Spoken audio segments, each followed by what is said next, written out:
Très heureuse de vous retrouver, chers téléspectateurs, pour votre flash d'information de 16 heures. Face aux crises alimentaires et nutritionnelles récurrentes, le Tchad s'est doté avec l'appui de ses partenaires techniques et financiers d'un système d'alerte précoce afin d'atténuer les impacts de ces crises. Ce dispositif a permis de renforcer la gouvernance de la sécurité alimentaire. C'est dans ce contexte que les techniciens des ministères de l'Agriculture et ceux de l'économie et les partenaires planchent sur l'étude d'identification des mécanismes de financement durable et de mobilisation des ressources pour les systèmes d'information sur la sécurité alimentaire et d'alerte précoce. C'est le ministre de l'économie, Dr Issa Douagne, qui a ouvert les travaux en présence du représentant de l'Union européenne, Didier Carton, qui rassure ses interlocuteurs de l'engagement de son institution à soutenir le Tchad dans ce combat.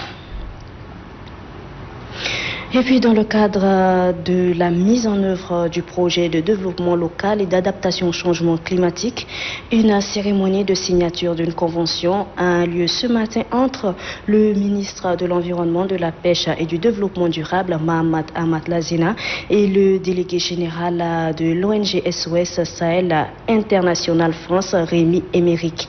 Estimée à 9 milliards de francs CFA, cette convention financée par la Banque mondiale traduit l'engagement des deux parties à assurer la protection de l'environnement.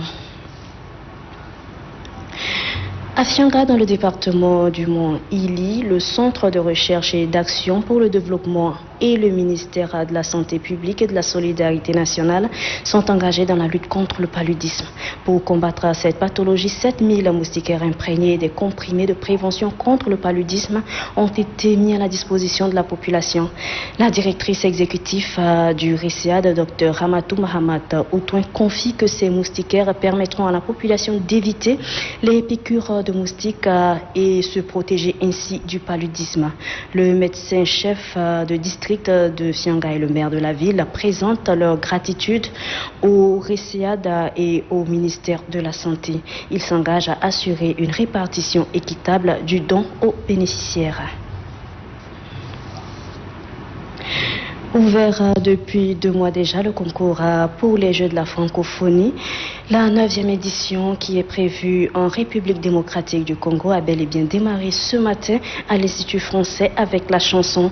Pour le concours en chanson, ce sont 19 artistes sur les 20 annoncés qui ont commencé le concours devant un jury composé de 3 personnes. Pour le président du comité d'organisation, Abdoulaye Souleymane Babal, et le secrétaire général du ministère de la Culture, Pokit Magim, les artistes sont bien préparés pour aborder ce concours qui constitue une occasion idéale pour la suite de leur carrière. Et voilà, chers téléspectateurs, c'est la fin de ce flash d'information. Merci pour votre aimable attention. Restez des nôtres. L'actualité continue sur Télé Tchad avec tout de suite le flash en arabe littéraire.